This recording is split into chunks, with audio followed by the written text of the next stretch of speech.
జగిత్యాల జిల్లా వేంపేటలో రేబిస్ కలకలంతో ప్రజలు భయాందోళనకు గురవుతున్నారు. కుక్క కాటితో గేదె మృతి చెందింది.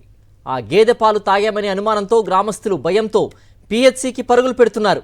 యాంటీ ర్యాబిస్ వ్యాక్సిన్ల కోసం పిహెచ్సి వద్ద క్యూ కడుతున్నారు. ఇప్పటి వరకు 30 మందికి వ్యాక్సిన్ వేశామని వైద్యులు తెలిపారు. మరింత సమాచారం మా ప్రతినిధి రమణ అందిస్తారు. రమణ, గేదె పాలు తాగామనే అనుమానంతో గ్రామస్తులు భయంతో పిహెచ్సికి పరుగులు పెడుతున్నటువంటి విషయాన్ని మనం చూస్తూ ఉన్నాం. ఈ ఘటనకు సంబంధించిన పూర్తి అప్డేట్స్ ఏంటి? డాక్టర్లు ఏం చెప్తున్నారు? జగిత్యాల జిల్లా మెట్టెల్లి మండలం వేంపేటలో రేబిస్ కలకలం రేగింది.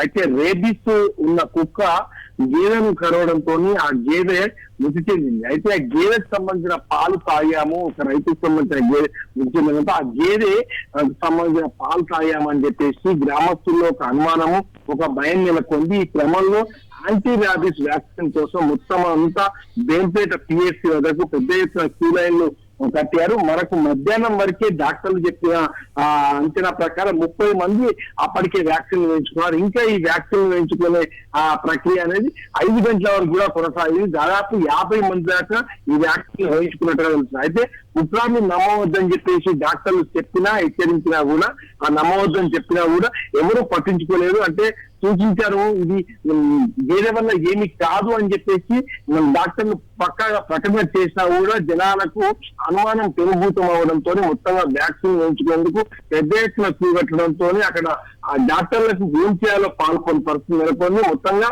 ఒక ఆందోళనకర వాతావరణంలో మనకు వేంపేట కనిపించింది. సీన్లో ఓకే రమణ.